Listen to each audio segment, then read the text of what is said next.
시작하기 전에 우리 기도를 하고 시작할게요. 성부와 성자와 성령의 이름으로 저희가 택하신 마리아님 마소서 주님께서 함께 계시니 여인중에 복되시며 대중의 아들 예수님 또한 복되시나이다.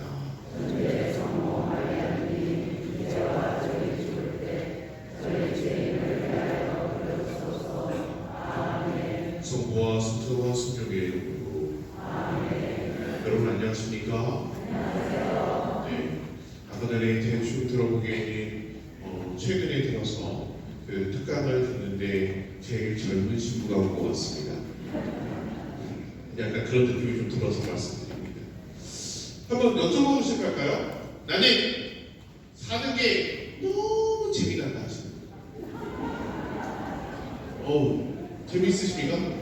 요새 뭐가 제일 재미있으십니까? 늘 감사하고 싶어요. 옆에 계신 분이 남편? 남편에서 늘 감사? 네. 이런 감사의 부위를 보는 사람 어떤 생각이 들까요? 그렇죠? 이렇게 나에 대해서 감사의 부위를 보면서 어떤 생각이 드십니까? 행복하죠. 근데 즐거워. 근데 왜 아까 손 안 드셨습니까? 드셨습니까? 나는 이 부분보다 더 재미나게 산다 하시는 분. 사뭇 손을 못 들고 있습니다. 혹시 한번 물어보죠. 여기 혹시 이분들처럼 부부가 같이 왔다 하시는 분? 없습니다. 있습니다. 지금 옆에 있는 여기 있는 저기들이 많다. 그러면 이렇게 재미나시는 부분이 있는 반면에 나는 좀 힘들다. 이건 좀 상황이 달라져요. 아까 전에 재미나게 산다 했더니 굉장히 이 느낌인데 나 좀 힘들다는 분들은 몇 분들이 이렇게 눈빛으로 뭐라고 얘기할 수 없지만 그런 것이 있어요. 사실 우리가 살면서 다 재밌으면 좋긴 하겠지만 그게 좀 쉽지가 않습니다. 그리고 근데 우리가 이거 알고 있는 것이 있습니다. 늘 힘들기만 하진 않습니다. 그건 맞습니까?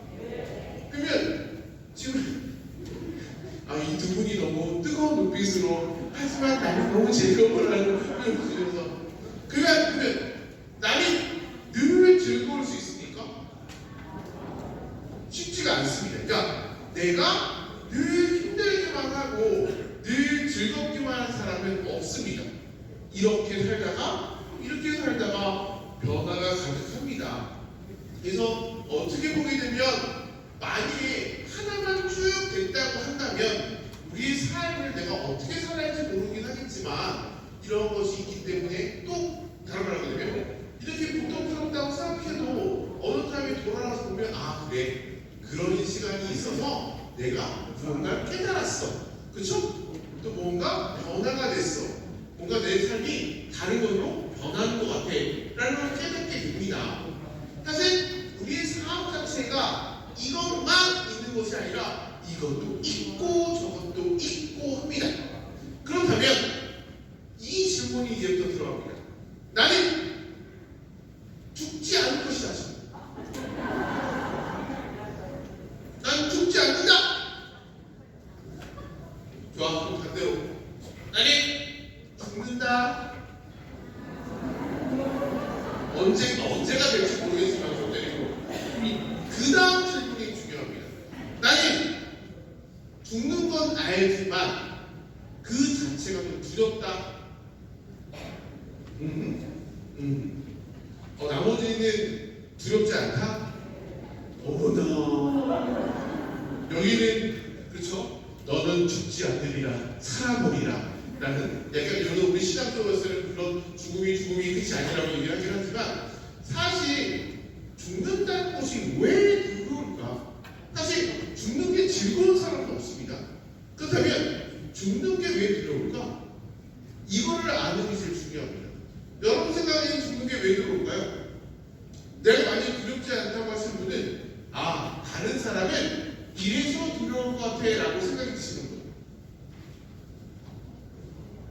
뭐라고?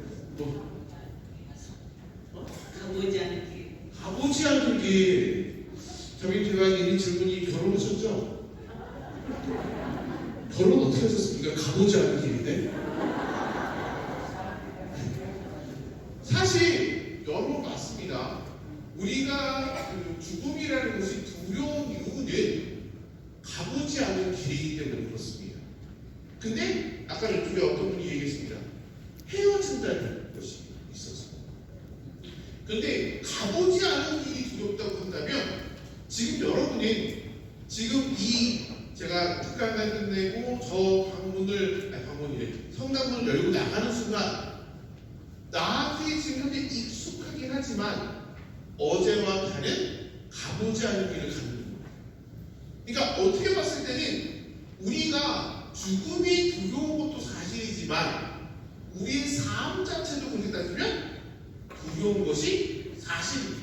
왜? 내가 아침에 눈 뜨고 움직일 때로부터 우리는 내가 가보지 않은 길을 갑니다. 단지 내가 그것에 대해 생각이 없는 거니 내가 익숙하다고 착각하기 때문에 그렇습니다. 근데 여러분 눈 뜨고 한번 창문만 열어보십시오. 어제와 똑같은 하늘일까요? 아닙니다. 어느 날에는 오늘은 참 맑다라고 하지만 확 나가서 조금 걷는 순간 비 떨어집니다. 그래서 우리 그걸 또 못 믿어서 뭘 한다? 우리는 그때마다 핸드폰을 끄냅니다. 그리고 날씨에 쭉 누릅니다. 오늘은 우산을 챙겨가야 되는구나. 즉 다시 말해서 나의 감망으로 살지 않습니다. 무언가의 도움을 받습니다. 어떻게 봤을 때는 죽음이 두려운 일은 가보지 않아서보다는 누군가로부터 도움을 받지 못한다는 생각이 듭니다. 헤어지다는 건 슬픈 것 같죠? 죽으면 나는 슬프지 않습니다. 그렇지 않나요? 죽는 사람이 슬픈 거 보셨습니까? 남아있는 자가 슬픈 겁니다. 죽은 사람은 슬픈 걸 느끼지 못합니다.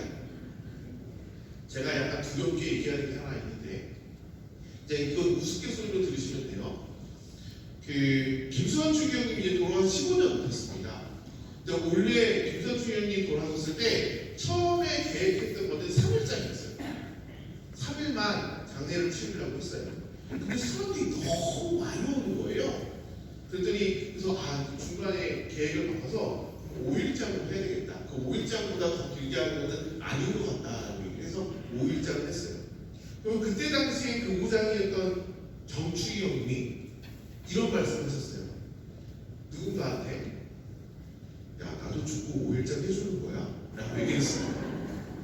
그랬더니 옆에 있는 신부님이 이런 말을 했어요. 그렇지 않을까요? 라고 돌아서면서 죽고 나서 어떻게 할까? 무슨 말인지 아십니까? 내가 죽고 나서 5일장을 하는지 3일장을 하는지 자기가 보면은 김수현 주에 돌아서 줄이 쭉 쓴 걸 봤는데 그렇게 줄을 쓸지 어떻게 합니까? 모르죠? 그러니까 결국은 우리가 죽고 나서의 그 무언가의 그 슬프거나 다양한 마음은 알 수가 없습니다. 단지 내가 두렵다는 것은 죽음이 두렵다는 것은 내가 그 길을 알려주는 사람이 없어서 그렇습니다. 그런데 여러분은 반대적으로 얘기하면 이 자리에 앉아계신 분들은 우리한테 뭐가 있다? 가보지 않은 길을 갔는데 신앙이 있습니다. 그렇죠? 신앙이 있다. 그런 면에서는 두려움이 있지만 내가 나중에 어설프게나마 내가 여태까지 성당을 열심히 들은 얘기도 있고 그걸 통해 내가 그래도 이러한 삶 되게 죽으나 이렇게 되겠구나라는 그 마음이 있고 또 그 마음이 있기 때문에 지금 우리는 내가 되는 대로 사는 것보다는 조금 더 의미 있게 조금 더 가치 있게 좀 더 좋은 길로 가려고 하시잖아요. 그렇죠? 그러면 내가 그 죽고 나서의 이후의 삶에 대해서 조금 기쁘게 지내려고 그런 면에서 신앙을 가진 사람들에게 참 이 죽음이라는 것을 조금 다른 관점으로 볼 수 있게 합니다. 즉 다시 말해서 세상 사는 사람들이 하늘을 모르는 사람들이 생각하는 죽음과 우리가 생각하는 죽음이 좀 다릅니다. 단적인 얘기로 여러분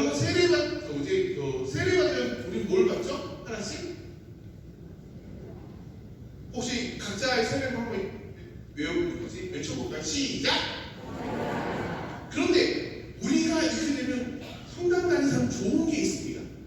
뭘 하냐? 생일도 챙겨 먹고 주일도 챙겨 먹고 그렇지 않습니까? 그러면 여러분이 생각하는 축일은 그 날짜가 어떻게 나온 날짜일까요? 아시는? 그렇죠? 그 대부분이 알지 못하면 모르겠지만 그 성인이 추정하지 않고 그때 돌아가셨다는 날에 그 성인 축일로 보냅니다. 근데 한번 생각해 보십시오. 죽으면 아까 누군가는 슬프다고 했습니다. 근데 슬픈 날 우리는 축일이라는 기쁨을 맞이하게 됩니다. 왜 그럴까? 왜 그럴까? 어차피 틀릴 거니까 편하게 얘기하시면 돼요. 맞추려고 생각하면 안 돼요. 왜 그럴까? 이렇게 얘기합니다. 천상에서 태어난 날. 이 지상에서는 죽었지만 저 천상에서는 태어나서 하늘을 뵙게 된 날이기 때문에 우리는 그 날을 축일로 지내고 있고 기쁘게 지내는 것입니다. 그렇다면 우리가 죽음이라는 것이 마냥 두려워할 것이 아니라 내가 어떠한 생각으로 나의 신앙의 눈으로 봤을 때는 조금 달리 보이는 것들이 생기게 되고 그것을 통해서 우리는 나의 신앙, 나의 삶, 나의 가치를 볼 수 있게 합니다. 그런데 오늘 제가 할 얘기는 생애 말기와 연명으로입니다. 사실 이 얘기를 할 수밖에 없는 것은 최근도 아니죠. 이제 벌써 한 2년 좀 안 됐는데 아마 들어보신 적이 있을 것입니다. 조력 안락사 얘기 들어보신 적 있죠? 사실 이 안락사라는 발표는 조력사라는 표현 사실 잘못된 표현이고 교회에서는 그 가치를 왜냐면 조력이라는 게 무슨 뜻인지 아시죠? 도와준다예요. 도와주는데 무엇을? 그 행위는 자살인 거예요. 그래서 교회에서는 잘 봐요. 행위와 행위 얘기를 해야 되는데 갑자기 행위와 가치가 붙은 단어를 쓰기보다는 행위에 분명한 의미를 주기 위해서 조력 자살이라는 표현을 씁니다. 이런 얘기가 나왔을 때 교회가 뭐 하지 마세요라고 몇 번 얘기한 것보다 그거 말고 벌써 한 3,000년 됐어요. 연명으로라는 얘기가 나왔고 연명으로 중단이라는 얘기가 나왔습니다. 그래서 그 부분에서 여러분들이 좀 인지를 하고 있다고 한다면 나의 죽음에 하지만 천상의 탄생에 어떤 마음으로 준비할지 여러분 좀 아시면 조금 좋지 않을까라고 오늘 좀 말씀을 드려보려고 합니다. 재밌지 않습니까? 뭐가 재밌어요 근데? 인트로만 벌써 12분 했습니다. 중요한 거는 저 PPT를 넘기지도 않았습니다. 한번 볼까요? 연명을 한번 들어보신 분? 난 들어봤다. 오케이.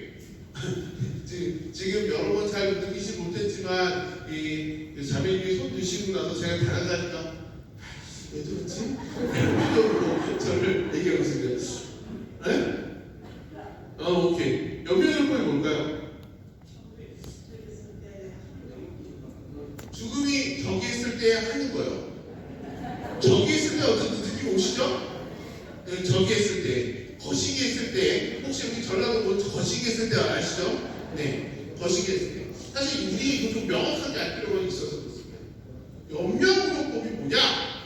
임종 과정입니다. 즉 다시 말해서 이 사람이 죽어가는 과정입니다. 이거 되게 핵심이에요. 죽어가는 과정이라는 것이 어떤 느낌인지 여러분 잘 보셨으면 좋겠습니다. 좀 설명해요. 회생의 가능성이 없고 치료에도 불구하고 회복되지 아니하며 급속도로 증상이 악화되어 사망 임박한 상태입니다. 예를 들어 한번 예를 들어보죠. 교통사고를 당한 사람이 앰뷸런스에 싣고 응급실로 들어왔습니다. 그렇죠? 그러면 그 사람은 심정지 상태가 됐습니다. 그러면 임종 과정상에 있을까요? 난 그렇게 생각하시고 임종 과정이 어떨까요? 그 사람은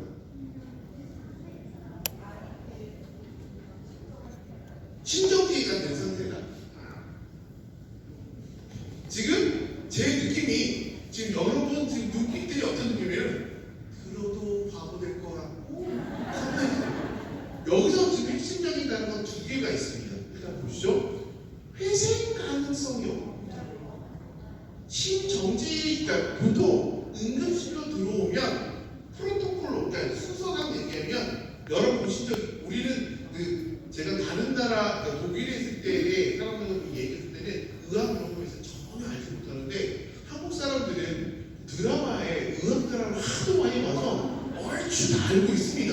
신기하게도. 그래서 제가 어디냐, 독일에서 살아오면서 야, 너 의대 공부했어? 라는 얘기 들었어요.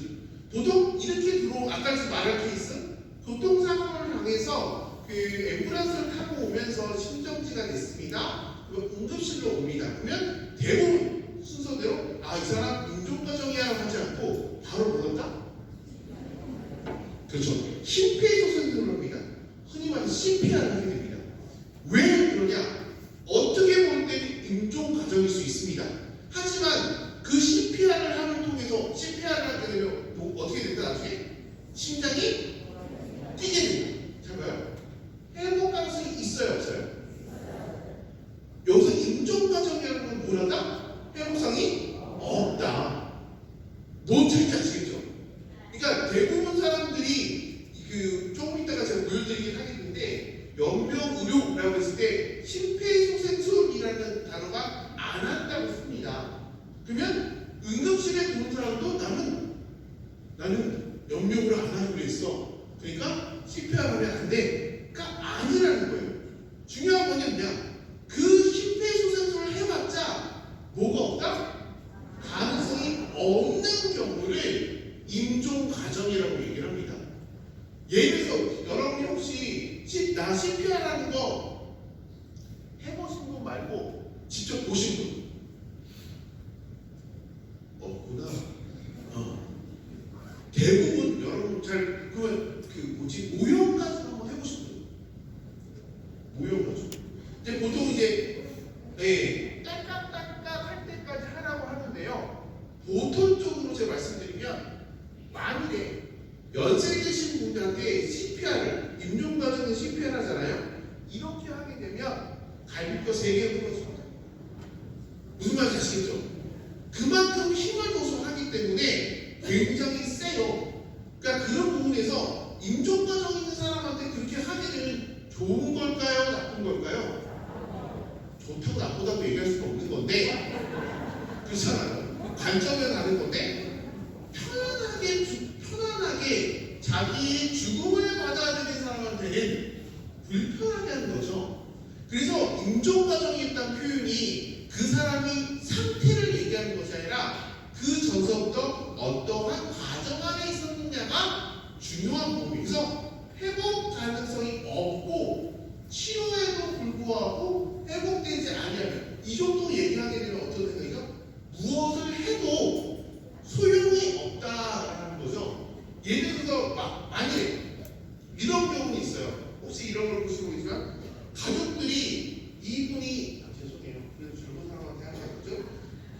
여세 드신 분한테는 잘못했다가 나 죽어요? 라고 할까봐 기뻐서 좋아. 이분이 죽어가는 과정이에요. 근데 이제 이런 건 있어요. 만약에 지금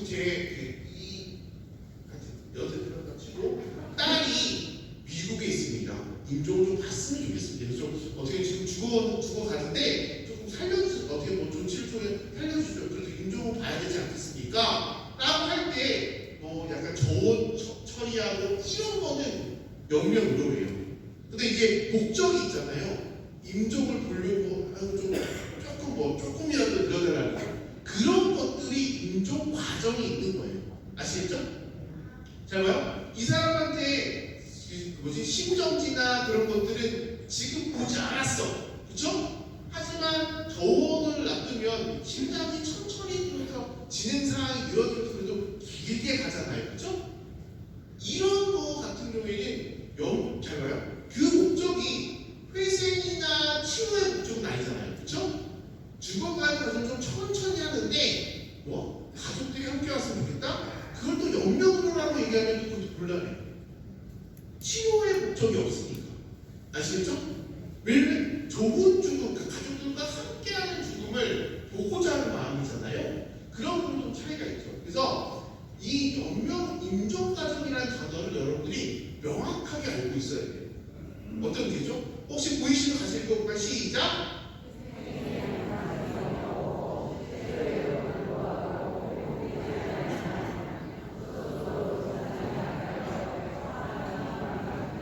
이런 상태이 사망이 임박한 상태에 임종과정이 있다라고 얘기합니다.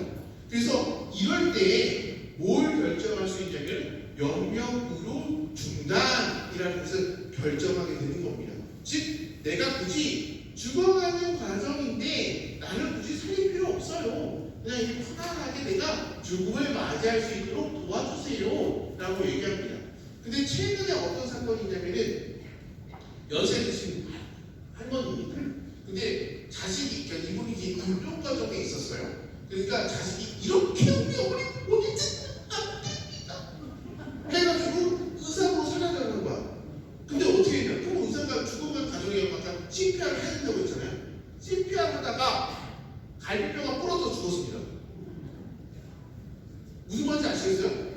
이렇게 하든 저렇게 하든가 그러면 잘 봐요. 우리 엄마 가슴이 없어진 거예요. 그렇죠? 누구의 욕심 때문에? 이런 것들이 임종과정, 연명으로 중단했을 때 중단하지 않는 이상한 폐해를 만들 수 있는 그런 점이 좀 있습니다. 그래서 임종과정에 있는 환자에 대한 연명을 시행하지 아니하거나 중단하도록 하는 결정을 연명으로 중단을 하는 것을 결정하는 거예요. 무슨 차이인지 아시겠죠? 중요한 건 임종 과정이라는 것이 되게 중요합니다. 그러면 볼까요? 연명의 종류가 뭐가 있냐? 일단 첫 번째 심폐소생술. 그다음에 제가 아까 그 예를 들었죠. 그다음에 혈액투석도 들어갑니다. 항암제 투여, 인공호흡기 착용, 그 밖에 대통령을 정하는 의학적 수술인데 체외생명 시술과 수혈, 혈압산소제 투여 이게 있습니다. 여러분들이 가끔씩 착각하는 것들 중에 하나가 뭐냐면 혹시 여기 혈액투석 하시는 분 아시는 분? 나 혈액투석 하신다 하시는 분? 혈액투석을 하게 되는 이유는 아시죠? 콩팥이 본연의 기능을 못합니다. 그래서 콩팥 완전히 이분이 혈액투석을 하지 않으면 거의 15일 만에 돌아가세요. 독에 올라서. 근데 그렇게 되지 않기 위해서 피를 걸려가지고 깨끗하게 해서 다시 또 집어넣는 것이 혈액투석입니다. 그럼 이제 여러분들이 이제 들었어요. 야, 혈액투석이 연명으로 간다. 나 안 하겠다. 근데 여기 중요하잖아요. 잖아요. 혈액투석을 하게 되면 사실 이분은 어떻게 해요? 살아나니까 오늘 살아있잖아. 좋아서 일상생활을 하는 거예요. 이 사람들이 그 혈액투석이 연명 그런 거 아닙니까? 아니에요. 그러니까 우리가 착각하게 되면 이 행위들만 기억하게 되면 착각하고 그 행위를 안 하는 게 아니라 저 연명으로 중단의 전제 조건보다 임종 과정에 있는 경우. 그래서 내가 인공호흡기를 달거나 항암제 투여를 해서 다시금 살아나는 사람들한테는 저거는 연명으로가 아닙니다. 아시겠죠? 저거 행위가 연명으로가 아니라 저렇게 해서 회복되지 않은 사람들한테 연명으로가 아닌 겁니다. 아시겠죠? 회복되지 않는 연명으로가 되는 거예요. 회복되면 연명으로가 아니고 회복되지 않는 사람한테는 엄밀히 연명으로로 얘기하는데 엄밀히 따르면 치료 집착이에요. 이렇게 되면 될 거 나을 거라는 착각 때문에 하는 행위들이 그 행위입니다. 그래서 여기 중요한 거는 담당사가 환자의 최선의 이익을 보장하기 위해서 시행하지 않거나 중단할 필요가 있는 의학적으로 판단되는 그 시술을 연명으로라고 얘기합니다. 그래서 우리 왜 제가 이 말씀을 드리냐면은 그 전까지는 의사들한테 우리가 물어보고 했잖아요. 근데 최근에 어떤 법 때문에 의사들이 그걸 잘못 얘기했다가 책임을 지게 되면 곤란하기 때문에 말을 흘려요.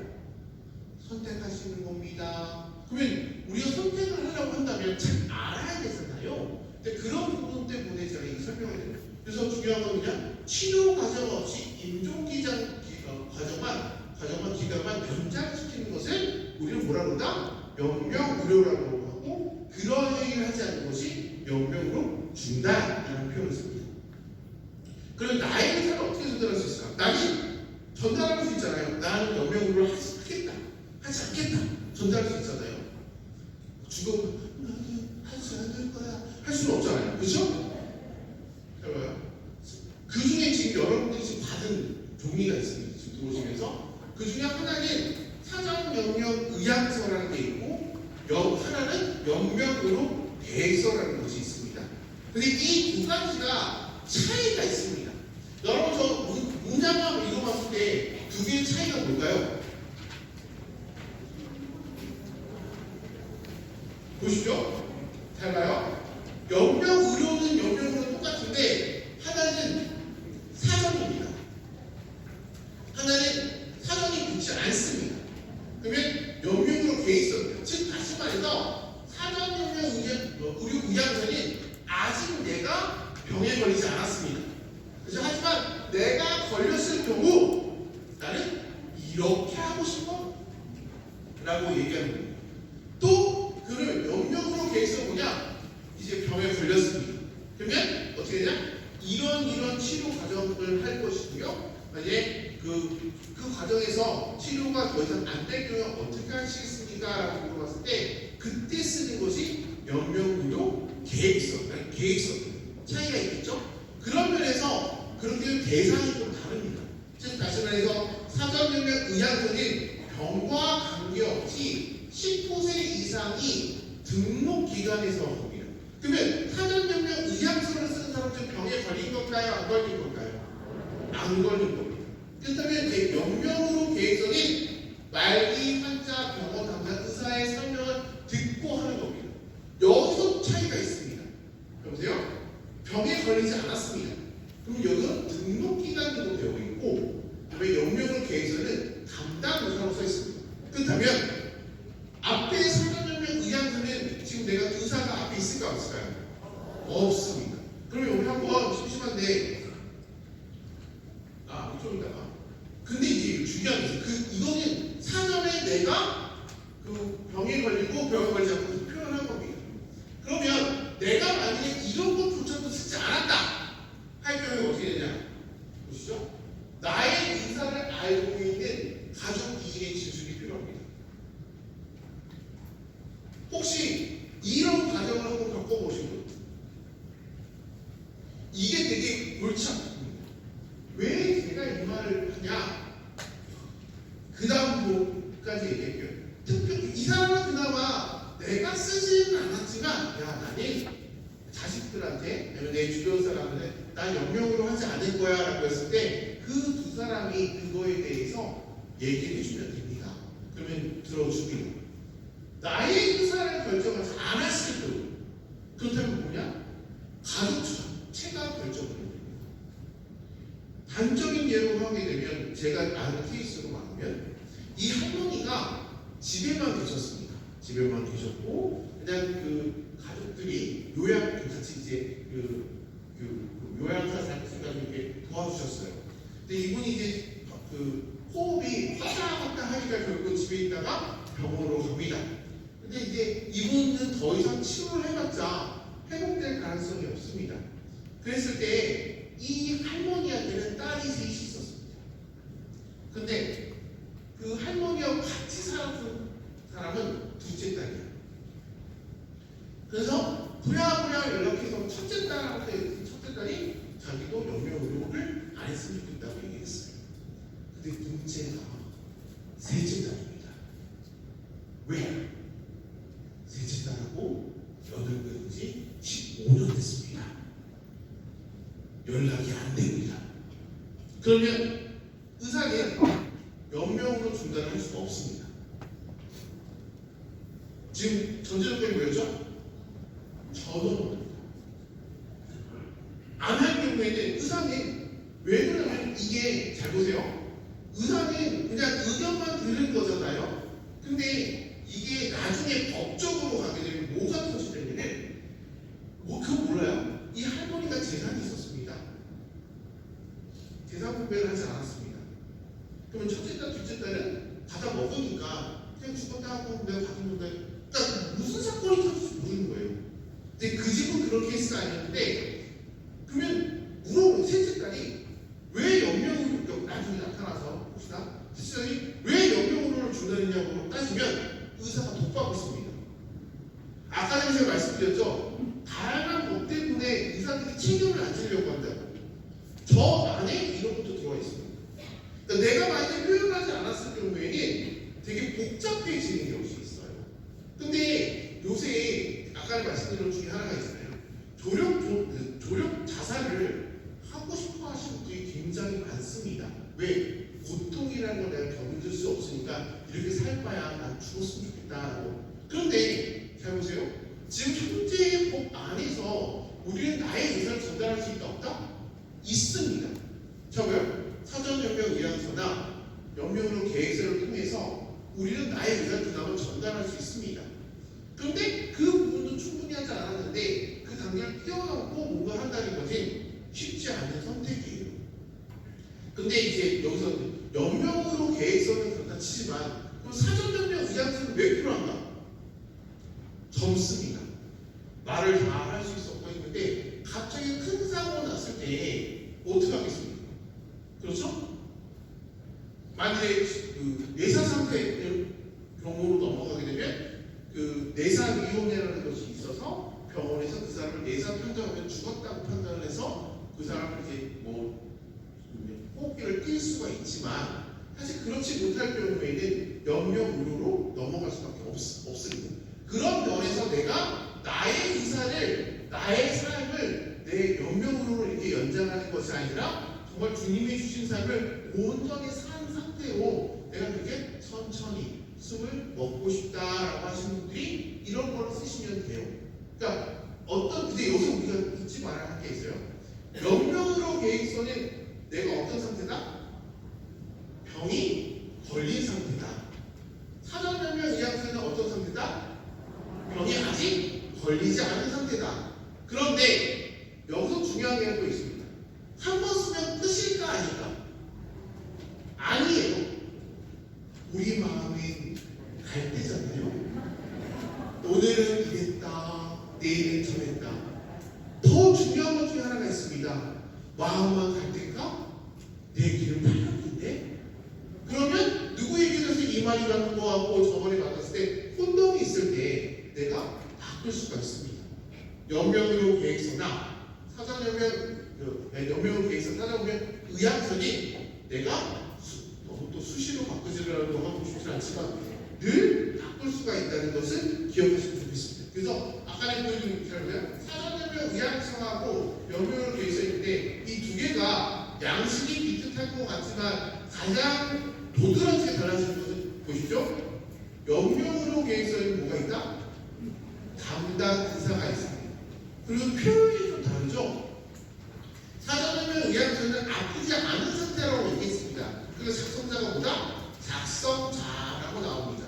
그런데 연명으로서 내가 병에 걸렸을 때 뭐로 나온다? 환자랍니다. 벌써 표현이 좀 다르죠? 그러니까 이렇게 차이가 있다는 것을 여러분이 알고 계시고요. 그 대신 왼쪽 연명으로 계획서는 어디서 쓰냐면은 병원에서 쓰는 거예요. 근데 사전연명 의학서는 아직 등록기관이라고 하면 좀 이제 큰 병원은 다 등록기관이고요. 그 중에 또 들어가면 보건소 또 들어갑니다. 그래서 그런 데에서 쓰시고 내 의향을 기록해 주시면 됩니다. 그렇다면 근데 사전연명 의학서는 다 좋냐? 또 그렇지는 않습니다.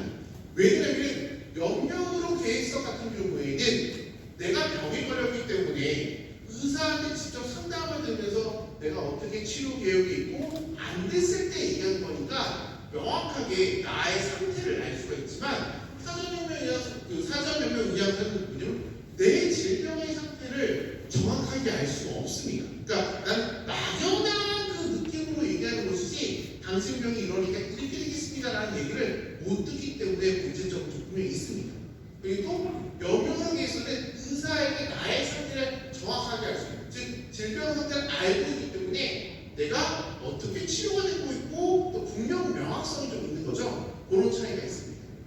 근데 둘 다 한 번의 결정이 아닌 전체적, 그러니까 한 번에 결정했다고 해서 계속 결정되어 있는 것이 아니라 늘 어떻게 된다? 바꿀 수가 있다. 근데 혹시 여러분 주변 중에 호스피스 가신 분들 있으신 분? 손 내리시고. 제가 보니까 이쪽 앞쪽은 어깨가 참 괜찮으시는데 뒤쪽은 50년이 오셨는지 어깨가 절대 올라가지 않는 신기한 호스피스를 넘어간다는 거는 첫 번째 조건이 있어요. 더 이상 치료를 하지 않겠다는 거예요. 내가 이 치료를 해봤자 내가 회생할 가능성이 없어서 난 그냥 나머지 삶에 좀 편안하게 보내고 싶다. 호스피스는 완화 치료를 하는 고통을 줄여주는 것을 목적으로 하고 있거든요. 그렇기 때문에 그 호스피스를 갈 때는 잘 봐요.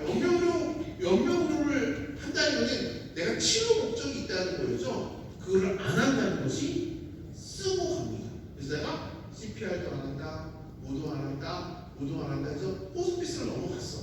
근데 내 마음이 갈대였어. 아니에요, 저는 호스피스 아무래도 할 수가 없어. 그때는 그렇게 결정이 됩니다. 근데 사실 저 같은 경우에는 말씀드리면 저희 부모님이 다 돌아가셨거든요. 아버지하고 어머니. 근데 그 어머니가 폐암이셨는데 사실 여러분이 이걸 어떻게 생각할지 모르겠지만 저희 어머니가 폐암이실 때 이제 원래는 항암을 하려고 두 번째 항암을 들어갔다가 상태가 안 좋아서 제가 그 동생한테 호스피스로 넘어갔으면 좋겠다라고 해서 넘어가셨거든요. 근데 그러다 보니까 저는 개인적으로는 참 암이 참 좋은 병이다라는 표현을 좀 씁니다. 왜? 요새 유행하는 게 하나가 있어요. 우리가 보통 장례식은 사후 장례식을 하잖아요. 그렇죠? 호스피스에 계시니까 자연스럽게 사전 장례식이 됩니다.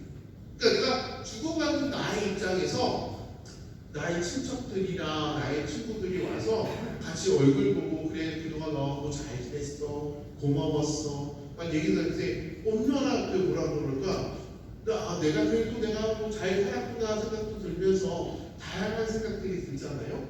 근데 우리가 죽고 나서 요 새끼 맞냐? 확인할 수는 없잖아. 그렇죠? 근데 자연스럽게 내가 누군가와 작별할 수 있는 시간이 충분히 있는 것 같아요. 저는. 그리고 제가 그 자식된 우리 입장으로서 참 좋은 거는 뭐냐? 저희 어머니가 저한테 보통 전화하면 바빴구나 라거든요. 근데 호스피스에 들어오셨을 때는 전화하면 그냥 갑니다. 왜냐면 이게 탄이 그래서 바꿔 끊어라고 얘기하는 거니 이제 다음에도 기회가 있는데 굳이 오늘 해야 돼? 라는 내 마음속에 있잖아요. 근데 자연스럽게 그 계시니까 그래 언제가 남았어? 바로 지금 해야지. 뭔가 마음가짐이 달라지잖아요. 그래서 지금 교회에서 얘기하고 있는 것은 지금 호스피스를 하고 있는 것은 말격 환자한테만 하고 있는데 이거를 좀 확대했으면 좋겠다. 그래서 많은 사람들이 그런 좋은 삶의 마무리를 할 수 있도록 좀 도와주면 좋겠다라는 얘기를 하고 있습니다. 그래서 여러분들이 그러니까 저는 그래요. 여러분들 각자의 생각이 있으니까 뭐라고 그러지만 호스피스를 선택하게 될 때 내가 나 이제 죽는 거야? 라고 좀 두려움에 쌓일 수도 있지만 반대적으로 내가 정말 많은 사람들과 같이 됐던 사람들과 이제 마무리 인사한다고 하면 저는 그것만큼 충분하게 나의 죽음이라는 단어보다는 나의 삶을 마무리하는 참 좋은 역할을 하고 있지 않는가라는 생각을 하게 됩니다. 여러분들이 제가 왜 이 말씀드리냐면 호스피스는 죽는다라는 개념보다는 나의 삶을 좀 잘 마무리하고 마지막 인사를 나눈다라고 한다면 조금 여러분들이 받아들이는 것들이 좀 다르지 않을까라는 차원에서 말씀드립니다. 현대사회의 의료법이 있습니다. 목적은 환자의 최선의 이익을 보장하고 자기 결정을 존중하며 인간으로서 존엄한 가치를 보호하는 거예요. 그러니까 어떻게 보게 되면 여러분들이 그 죽음을 봤을 때 다양한 것들이 있어요. 대부분 이제 죽음 얘기했을 때 상상할 때 여러분들은 이거 얘기해요. 중환자실에 호수 입에 여러 가지 꽂고 있는 모습. 근데 그런 모습을 보게 되면 저도 두렵습니다. 그런데 아까 말한 그 호스피스의 그 모습을 보게 되면 누군가 함께 나누고 편안하고 좀 달라집니다. 그런 면에서 내가 삶의 마무리로 가느냐를 내가 선택할 수 있다고 한다면 여러분 스스로가 한번 잘 생각해 보실 필요가 있습니다. 그래서 어떻게 보면 내가 좋은 삶의 마무리를 위한다면 그것이 나한테 최선의 이익을 보장해 주는 거죠. 그런 면에서 얘기하는 거예요. 근데 이제 우리가 요새 이제 문제가 뭐냐면은 이제 한 5년, 6년 전부터 이제 의학계에서 제일 많이 나왔던 얘기 중에 하나가 저기 써 있는 자기 결정권이라는 내가 나의 삶을 결정한다라고 얘기해서 거기에 이제 같이 나오는 단어가 있습니다. 낙태, 자살, 안락사. 근데 저 단어에 가지고 있는 공통점이 하나 있습니다. 다 뭘 얘기하냐? 생명이라는 것을 얘기하고 있습니다. 그렇다면 이 질문을 드리도록 하겠습니다. 선생님, 혹시 엄마 아빠를 고르셨나요? 엄마 아빠를 고르셨나요? 근데 나의 생명은 누구한테 왔죠? 하느님. 내가 원했던 대답과 다릅니다. 우리는 분명히 하늘도 오고긴 하지만 엄마 아빠라는 존재에 우리가 좀 과학적으로 얘기하면 남자와 정자의 결합을 통해서 나라는 존재가 나왔습니다. 그렇죠? 나는 다른 존재로 태어났다 하시는 분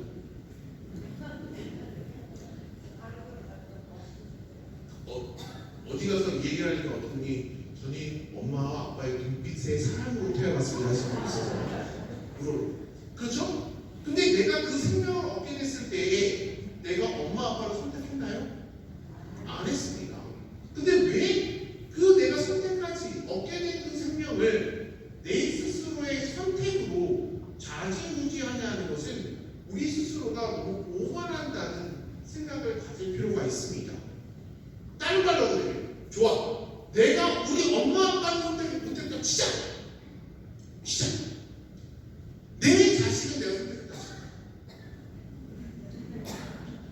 주님, 저는 이런 아이를 갖고 싶습니다.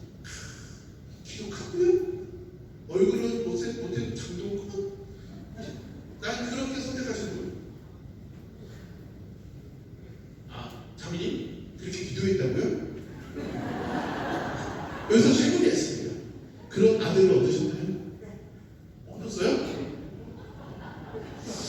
아들, 혹시 이 자매님 아들 보신 분? 없어. 확인할 수가 없어. 중요한 거니 나도 선택해서 우리 부모를 선택하지 못한 마당에 그나마 내가 여러분들 중에 생명이라는 개념으로 봤을 때 여러분 유일하게 선택한 건 하나밖에 없어요. 뭘까? 내 옆에 있는 짝밖에 선택한 게 없어요. 그렇잖아요? 내 남자, 내 여자 밖에 선택한 게 없어요. 내 자식을 선택하지 못했어요. 근데 그 둘이서 좋아서 얻은 그 생명의 얻음도 내가 선택하지 못했는데 왜 여기서 우리 스스로가 선택할 수 있다는 착각을 할까? 그러면서 우리가 좀 볼 필요가 있습니다. 그래서 안락사라는 것은 지금 아까 얘기했던 조력 의사로부터 행위가에서 나온 것을 조력 안락사라는 표현을 씁니다. 그러니까 아니면 조력 자살. 왜냐면 결국은 그 행위를 하잖아요. 근데 왜 이 말씀을 드리냐면 잘 보세요. 우리나라에 없는데 저 조력 자살이 크게 두 가지 정도 있습니다. 여러분들이 지금 알고 있는 스위스 있죠?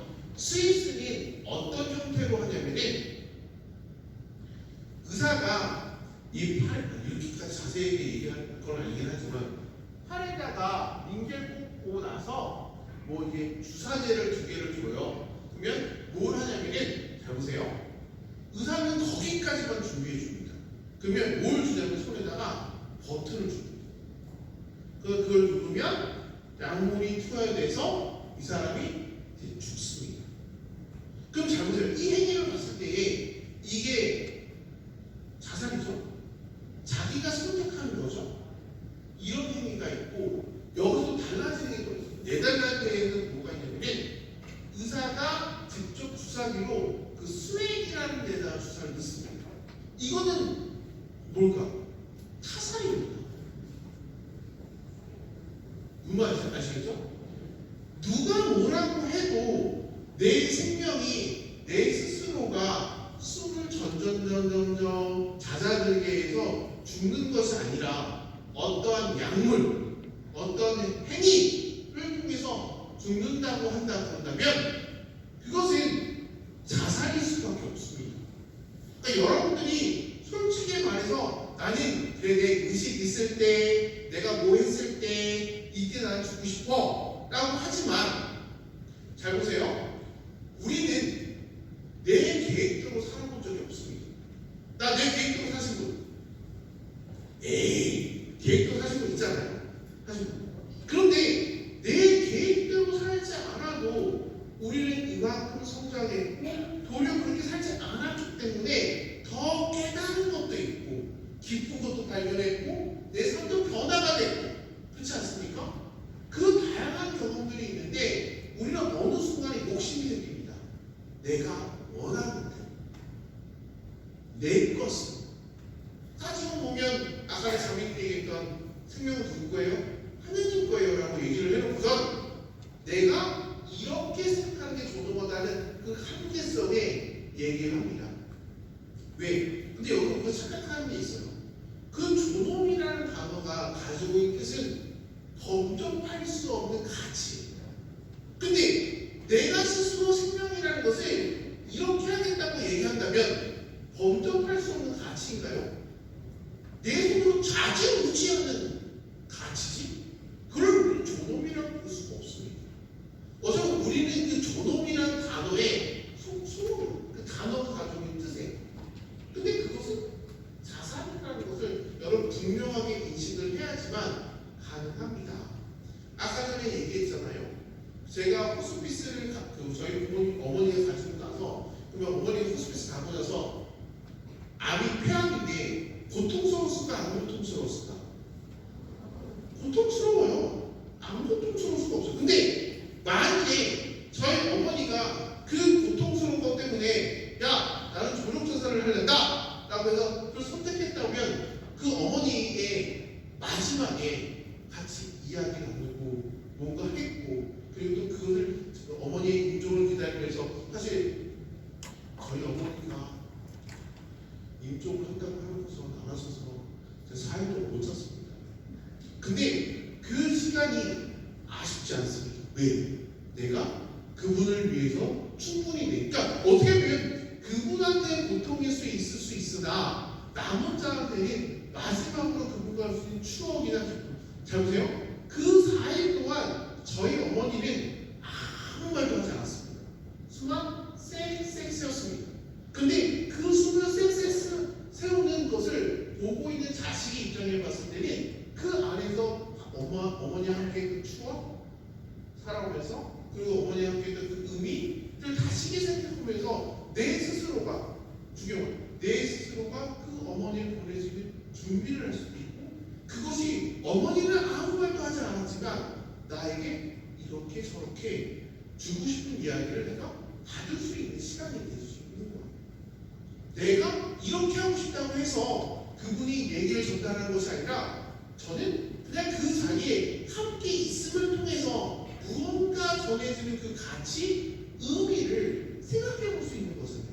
그러니까 우리가 말을 한다고 해서 전달한다는 것이 아니라 말을 하지 않아도 그 함께함을 통해서도 충분히 의사를 전달하고 의미를 전달하고 뜻을 전달할 수 있다는 것을 여러분이 기억하신다고 한다면 이 안락사라는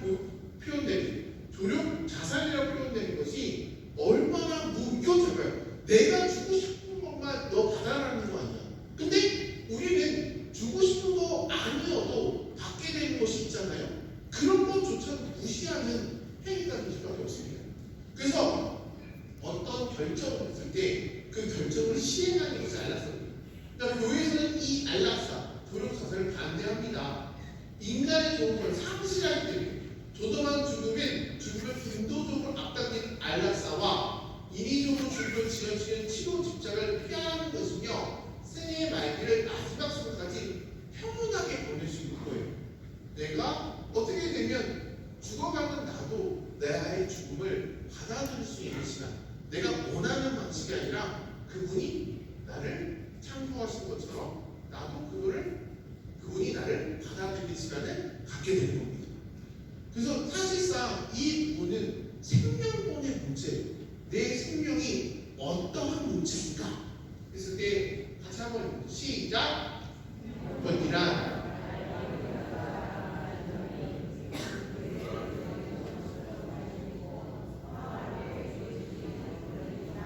결국엔 우리가 하느님이 주신 것을 하느님 품에 넘겼을 때에 온전히 자연스럽게 전달되고 받아들여지는 그런 과정을 얘기합니다.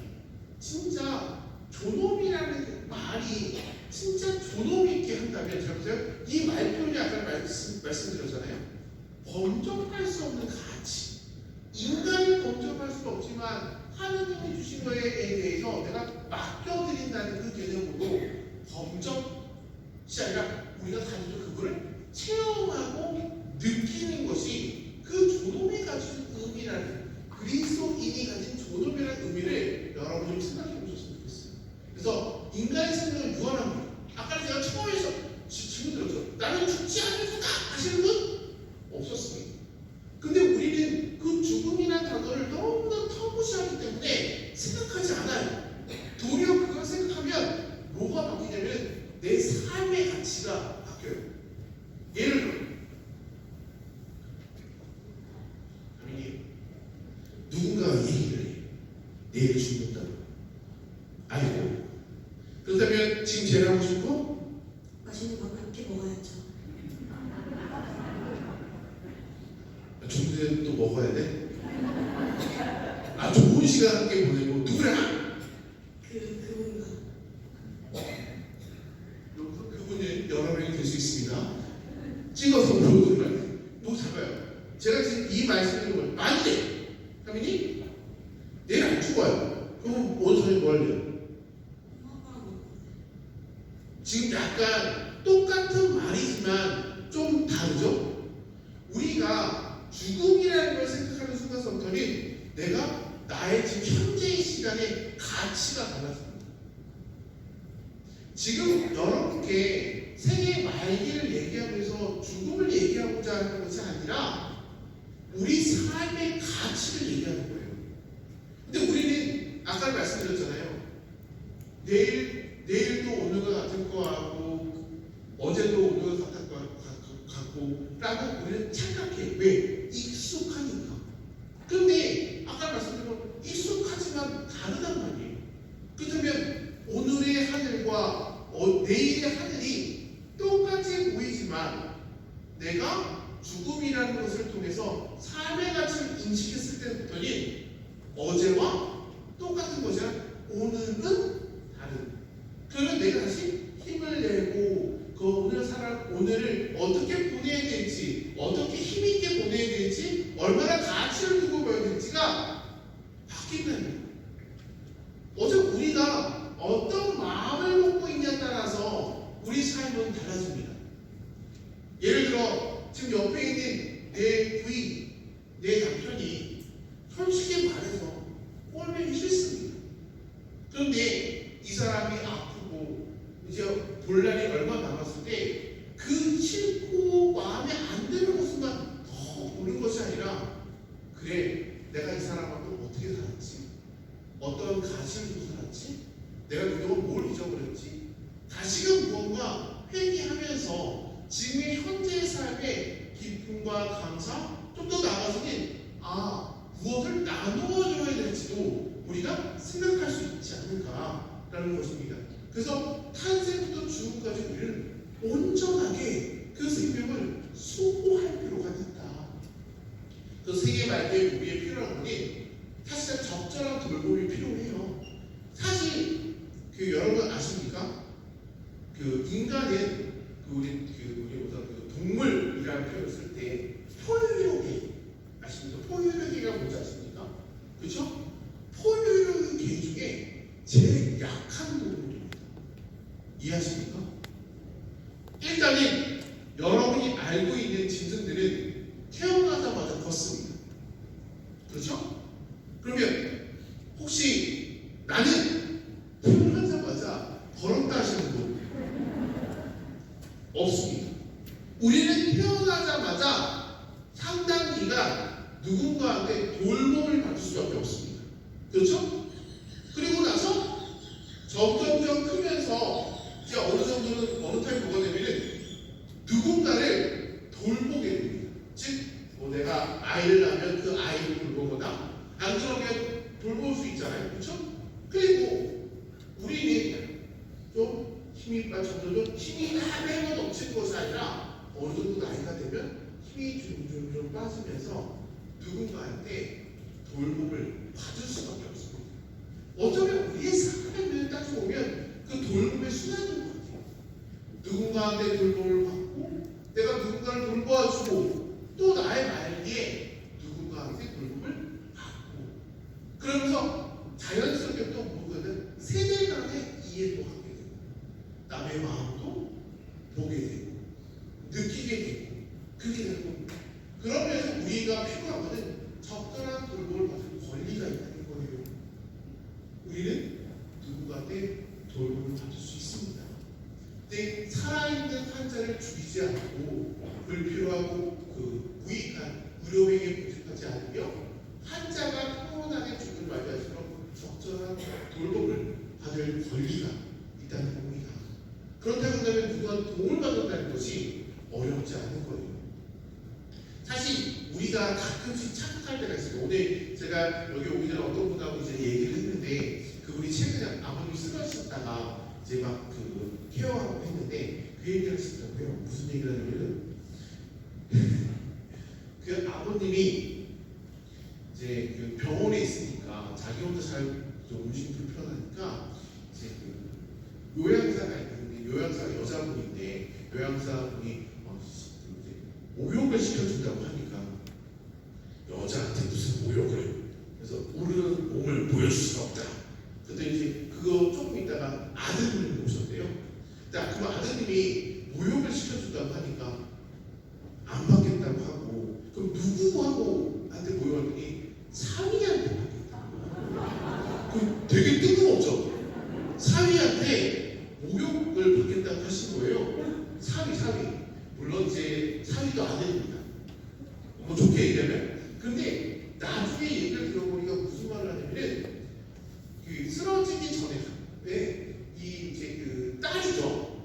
딸내하고 같이 온천을 자주 가셨대요. 그렇다면 어떻게 된 거야?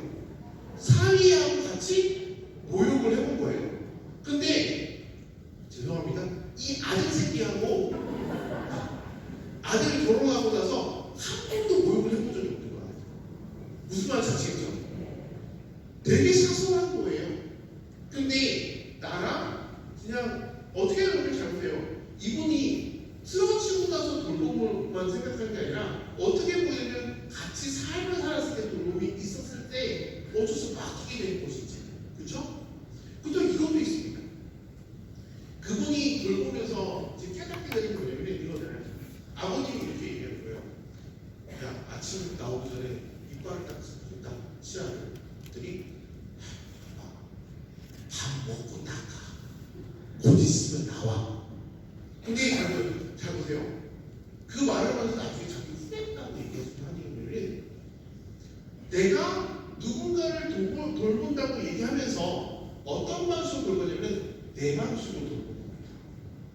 근데 아버지는 일어나서 그러니까 평소에 일어나서 이빨을 닦고 식사를 하시고 또 이빨을 닦았던 그 했을 때 돌본다는 개념을 여러분 잘 이해해드리면 내 방식대로 하는 게 돌봄이 아니라 그의 방식을 인정함을 통해서 돌보는 거예요.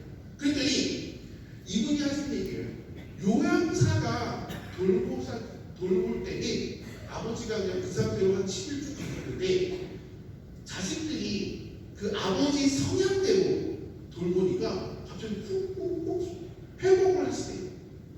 어떤 느낌인지 아시겠습니까?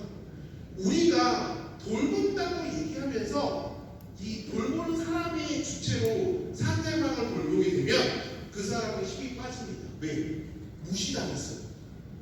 조동성이 없어진 거예요. 그렇죠? 근데 그 사람의 삶의 패턴을 충분히 이해하면서 돌보아 준다고 그런다면 약간 인정받는 느낌이 있어요. 그렇죠? 기뻐요. 그럼 나는 회복될 수밖에 없어요. 어차피 이 돌봄이라는 단어를 우리가 단순하게 돌본다 하는 것이 아니라 다른 말로 하면 그 사람을 있는 그대로 인정한다는 거예요. 잘 보세요. 내가 아이를 키우신 분도 아시겠지만 아이가 울어요. 그럼 어떻게 해요? 안아요. 그러면 안는데 계속 울어요. 그럼 어떻게 해요? 이렇게도 자세 바꿔보고 이렇게 자세 바꿔보고 즉 이 아이가 안 울게 하는 것도 방법이지만 이 아이가 편하게 해야지만 아는 것을 알기 때문에 그 방식을 맞춰주잖아요. 그렇죠? 우리는 그 깎는 아이도 그렇게 맞춰주는데 60평생 70을 살아왔던 사람한테 내 방식대로 돌본다고 한다면 그건 뭔가 사라진 거죠. 그렇죠?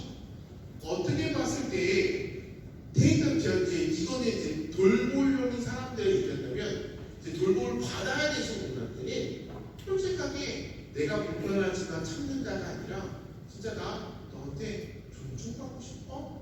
라고 얘기하셔도 돼요. 나는 충분히 그 자격이 있어요. 그래서 제가 말씀드렸잖아요. 돌봄을 받을 권리가 있다. 우리의 삶은 돌봄을 받는 것에 시작해서 돌봄을 주고 또 내 삶의 말은 돌봄을 받는 그 수단적인 부분을 하기 때문에 우리가 서로서로를 위한다는 것이 어떤 의미인지 안다고 한다면 여러분의 생애 말기가 단순하게 나는 죽어가 아니라 나 누군가 함께하고 있어. 그런 죽음도 나는 하나하고 있어. 그럼 뭔가 달라지지 않을까요? 여러분 스스로가 한번 잘 생각해 보세요. 우리가 하느님과 함께 있어 라고 말로만 하는 것이 아니라 내 마음속 깊이 다가왔을 때 내가 세상을 보는 것, 느낌을 갖는 것, 기쁨을 갖는 것들이 점점점 바뀝니다. 불만만 가지겠던 나의 삶 안에서 기쁨을 발견하게 되고 그렇게 못살게 보던 애에서 감사함을 발견하게 되고 그런 부분을 그렇게 발견하게 되면 점점 더 나의 삶이 변해진다는 것을 여러분이 충분히 느끼지 않을까 생각합니다. 그러기 위해서 우리에게 필요한 자세가 하나 있습니다. 첫 번째, 나의 약함을 받아들여야 돼요. 여러분, 나는 늘 강하다신 분 없습니다. 우리는 약합니다. 그래서 죽음을 받아들인다는 것은 제일 먼저 우리 스스로가 해야 되는 것은 노화를 받아들이는 거예요. 물론 저도 쉽지 않습니다. 왜 이 말씀을 드리냐? 제가 작년에 너무 안 보여서 안과에 갔더니 노화가 안 납니다. 그래서 다축적 렌즈를 쓰고 있습니다. 근데 불편합니다. 안 불편할 수 없습니다. 근데 잘 보세요. 잘 봐. 혹시 여러분 몸 중에 나 여기가 제일 아프다 하시는 분? 한번 손으로 그 부분을 한번 감싸볼까요? 얘 때문에 내가 되게 고통스럽죠? 힘들죠? 근데 걔는 날 위해 열심히 산 겁니다. 근데 열심히 산 애한테 우리는 이런 말을 합니다. 너 때문에 힘들다. 근데 제가요, 다른 사람 몸도 아니야. 내 몸이야. 생각해보면 내가 뭐 할 때 뭐 할 때 좀 무리하게 썼지 라고 아유 그래 너 그동안 나 때문에 수고했어 라고 하는 게 아니라 내가 네 어깨 때문에 내가 힘들어 아주 찌릿해 괜히 죄가 없습니다. 단지 죄가 있다면 내가 팔을 들고 싶을 때 들었을 뿐이고 뭔가 뭘 돌릴 때 움직였을 뿐인데 걔가 무슨 죄가 있겠습니까? 도리어 우리는 그 노화를 받아들인다는 것이 불편하다가 아니라 그동안 내가 얘를 되게 열심히 썼구나 이제 내가 얘를 좀 돌보아줘야 되는구나 라고 생각하면 좀 다르고 그렇지 않습니까? 불편한 거 생각하면 되게 짜증나잖아요. 그동안 또 한마디로 또 얘기하면 내가 그동안 너를 위해서 열심히 살았구나. 어쨌든 우리가 노화를 받아들인다는 것은 단순한 것이 아니라 나의 삶을 내가 받아들이는 겁니다. 제가 지금 이제 교구청의 휴명위원회에 있지만 그 전에 본당에서 동성책 하면 어느 할머니가 늘 하는 얘기 중에 하나가 뭐냐면 자기 손가락 때문에 너무 힘들다고 이제는 저 죽고 싶다고 얘기를 합니다. 근데 그분이 젊을 때 했던 일은 바느질을 한복 바느질을 하셨어요. 근데 그때 가서 제가 이 말씀 드렸어요. 어머니 그 손 때문에 그 아픈 손 때문에 자식들 다 대학 가고 좋은 삶을 살고 있고 어머니 그 노력 때문에 뭐 됐다니까 그 다음에 갔을 때 이런 말씀 드렸어요. 고맙다고 얘기해요. 이 손을 보면서 내 자식이 보이고 나의 삶이 보이고 그동안 내가 어떤 마음으로 살았는지 보이고 그 다음까지는 이 애 탓을 했는데 얘가 너무 손가락이 쑤시고 아프고 이제 얘만 손가락만 빼면 내가 좀 살겠는데 라고 내가 확 추정을 그 말을 듣는 순간에 이 손가락이 참 나의 삶을 대변하는구나라는 것을 느꼈어요. 여러분의 지금 몸에 노화가 왔다는 것은 내가 그걸 많이 썼던 것이고 또 그런 건강할 것 같던 그 내 것이 이제 조금 무너지고 있는 것인데 그것조차가 제 삶이라는 거예요. 사실상 딱히 노하우는 것 밖에 없는데 제가 이해하는 저 스스로 이해하는 것은 여러분 뭐 그냥 큰 얘기예요. 자랑이 아니라 제가 석사가 4개거든요. 얼마나 책을 처봤겠습니까? 그러니까 얘도 하려고 한 겁니다. 그 와중에 또 저는 뭘 하고 있냐? 박사를 또 하나 하고 있습니다. 얘가 뭐 얼마나 죽겠습니까? 오직하면 안과 의사가 저한테 했던 얘기 중에 하나가 책 좀 그만 보시라고. 근데 내 욕심 때문에 보는 것이지 그래서 멈춰야 돼요. 그러니까 우리의 몸의 그 노화라는 것이 나를 불편하게 하는 것이 아니에요. 그렇죠? 내가 그만큼 썼던 거고 내 삶이 어쩌면 노화를 받아들이는 것은 죽음을 받아들인다는 의미보다는 내 삶을 받아들이는 거예요.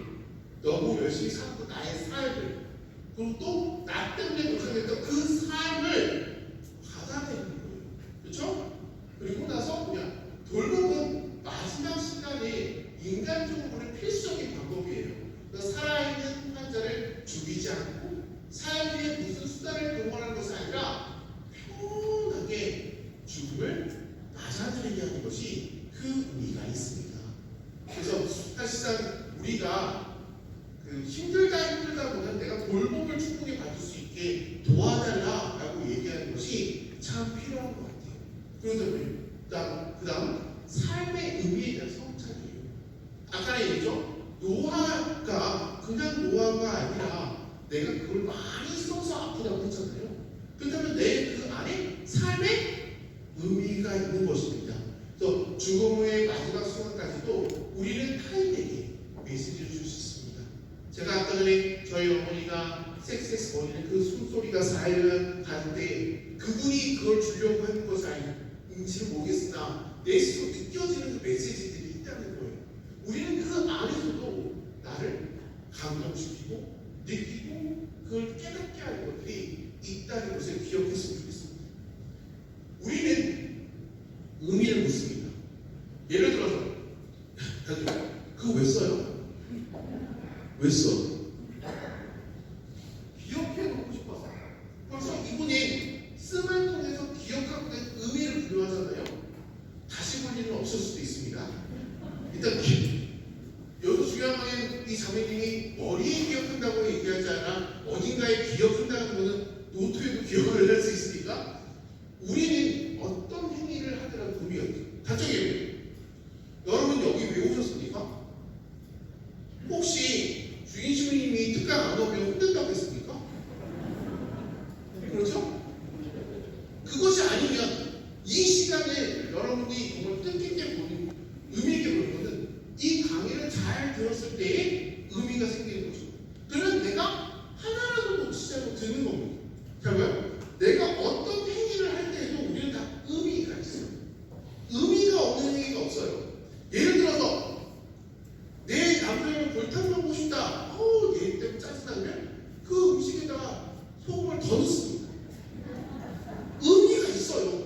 없습니다. 근데 남편이 먹더니 꿀짝 보면 고소한 게 아니라 미안해집니다. 의도하지 않았잖아. 의미하지 않았잖아. 우리는 내 삶 한 구석에 다 의미가 있어요. 의미 없는 행동은 없습니다. 물론 습관처럼 하는 행동이 있어요. 근데 습관도 처음에 보게 되면 그걸 의미 있게 하다가 나는 익숙해져서 습관하는 것이지 의미 없는 행위는 없습니다. 그렇기 때문에 그 의미는 동기를 부여하고 있고 여기서 중요해요. 사회적으로 쓸모 있다는 개념과 다른 거예요. 의미가 있다는 것과 쓸모 있다는 개념이 다르요. 우리는 어떠한 기능을 하는 존재가 아니에요. 우리 스스로의 존재 자체에 의미가 있으니까 그렇게 하는 거예요. 예를 들어서 어떤 분이 지금 코를 판다 라고 하면 더러워 라고 할 수 있지만 그 사람은 지금 답답합니다. 막혀서. 그렇죠? 의미가 있습니다. 너무 더러운 거를 들어서 그렇기 때문에 우리 스스로가 각자가 존재의 의미가 있습니다. 그냥 사는 것이 아니라 나이기 때문에 이렇게 사는 겁니다. 나이기 때문에 일을 하는 것입니다. 내가 하는 거 하나하나에 의미를 부여한다고 한다면 우리는 그때부터 이 손길 하나, 눈길 하나, 말 하나가 그냥 훅 뱉는 것이 아니라 그 누군가와 함께 교감을 느끼고 싶어서 그 누구한테 무엇을 주고 싶어서 우리가 그 행위를 하게 되는 겁니다. 지금 제가 볼 때는 어떤 느낌이 드냐면 몇몇 분은 고개를 쭉 보고 있어요. 왜? 내가 너무 잘생겨서 라고 하고 싶지만 그건 아니에요. 그래도 뭐라도 하나 드리려고 스스로가 지금 의미를 부여하고 있는 겁니다. 그래서 우리는 더 중요한 사실이 있어요. 우리가 하나님한테 그 생명을 얻다고 하면 우리 각자마다 하나님이 우리의 걸맞게 개인마다 고유하게 그 소명을 줬다는 거예요. 네가 왜 살아야 되고 뭐 의미가 있고. 근데 아직 내가 그 부분에서 온전하게 깨닫지 못한다고 한다면 아직 내가 발견을 못한 것이지 그 의미가 없는 게 아니에요. 그렇죠? 근데 어떤 사람은 그 의미를 좀 빨리 발견했어. 그래서 좀 다른 삶을 살아. 그럴 수 있어요. 그러면 무슨 말이야? 아직 발견하지 못한다면 지금 내가 왜 있어봤자 뭐가 있겠어 아니라 아직 발견하지 못한 거기 때문에 발견하는 순간 나는 좀 달라진 삶을 살 수가 있어요. 그래서 삶에서 죽음이라는 것이 죽음이 삶을 윈도 있게 해주는 거예요. 아, 이런 삶을 내가 살게. 내가 평생 사는 것이 아니라 이 시기에 이렇게 살기 때문에 윈도 있게 가치 있게 살 수 있죠. 그래서 미래의 죽음이 결국은 현재의 삶을 더 분명하게 해주는 것이 있습니다. 그래서 어떻게 보면 삶을 귀하게 만들어줍니다. 이렇기 때문에 내가 이렇게 해야 되고 이렇기 때문에 더 움직이게 되고 가치 있게 하게 됩니다.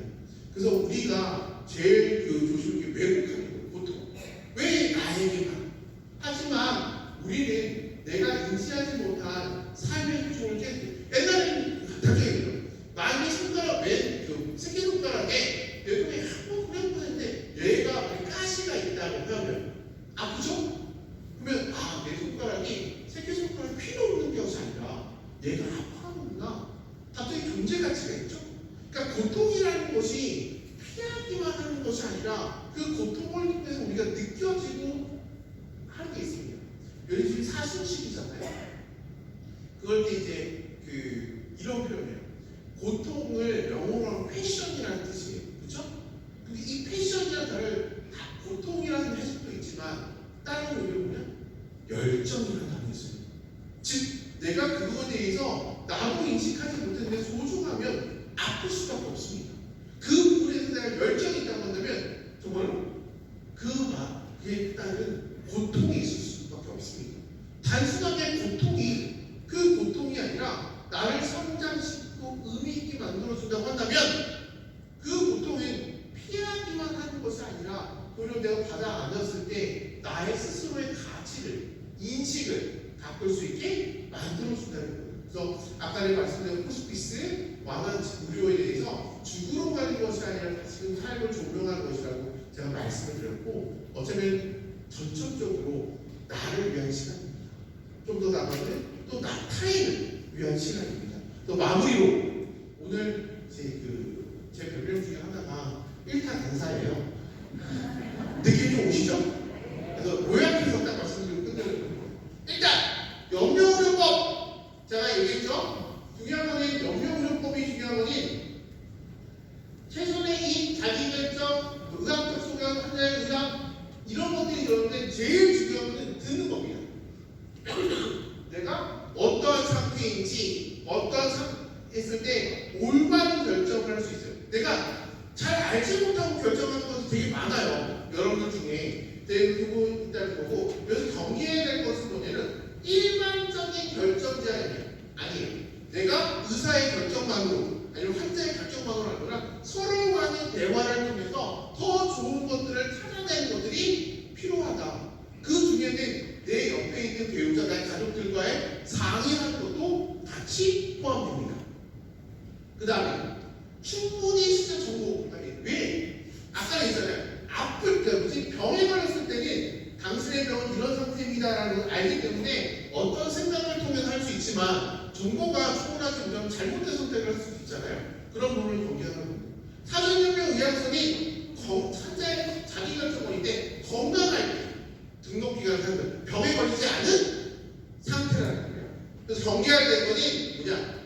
현재 정보가 없어요. 그렇죠? 병에 안 걸렸으니까. 근데 가정의 상황과 환자의 일방적 결정으로 밀듯이 하면 안 돼요. 왜? 그거는 내가 존중받기 위한 행위예요. 그리고 또 사고적으로 하란다? 안 돼요. 아시겠죠? 그 다음에 영명의료 계획서 같은 경우에는 담당 의사가 있어요. 일단 왜? 병이 걸린 상태니까 담당 의사 있고 내 담당 의사한테 나의 의향을 말할 것이 있습니다. 그래서 실질적 상태에서 적절한 처치와 돌보면은 권리가 있다는 거예요. 그래서 경계해야 될 것 중에 하나는 대화를 해야 되는데 이게 더 뭐가 좋겠습니까? 라고 이거 하세요. 끌려가는 게 아닙니다. 그 부분에 대한 착각은 버리시면 됩니다. 사실 제가 중요한 것 중에 하나가 왜 지금 요새 제가 특강을 다니는 것 중에 하나가 다른 것도 되게 많은데 이거를 하냐면은 여러분들이 조력 자살이라는 저는 조력 자살을 얘기하지만 분명히 TV나 어떤 조력 안락사 아니면 조력 분홍사라고 나눌 겁니다. 그 부분을 잘 들으면 고통스러운데 여기서 끝내고 싶어요 라는 것이 대부분이에요. 근데 그 의견을 충분히 끄덕끄덕 거릴만 합니다. 하지만 그 안에서의 우리의 가치나 의미, 존엄이라는 그 의미를 온전하게 인식하고 있다면 우리는 끌려가는 결정이 아니라 나를 좀 더 복되게 하는 결정을 충분히 내릴 수 있다는 것을 여러분이 인지하셨으면 좋겠습니다. 말씀하신 대로 이 생명이라는 것은 하느님이 우리에게 주어졌고 하느님이 걷어가시는 겁니다. 그렇다고 해서 내가 그분께 온전하게 맡길 수 있는 그런 것이 생명이라는 것을 여러분이 인지하고 있다고 한다면 그리고 또 하나 그 생명이 나한테 주셨고 나한테 걷어가시지만 그 안에 나의 존재적인 의미 또 그 존재적인 의미를 가지고 있는 또 타인이라는 존재와 우리 교감을 나누면서 그분의 가치를 충분히 실현할 수 있는 삶을 살아간다는 것을 잊지 않으셨으면 좋겠습니다. 마지막으로 우리 한번 내 몸에 아픈 데 한번 얹어볼까요? 우리 따라해보세요. 수고했다. 고맙다. 그 다음 단어 세주는 하지만 앞으로도 잘 부탁한다. 우리가 이런 마음이고 나의 아픔과 고통, 좀 더 힘듦에 잘 견디셨으면 좋겠습니다. 감사합니다.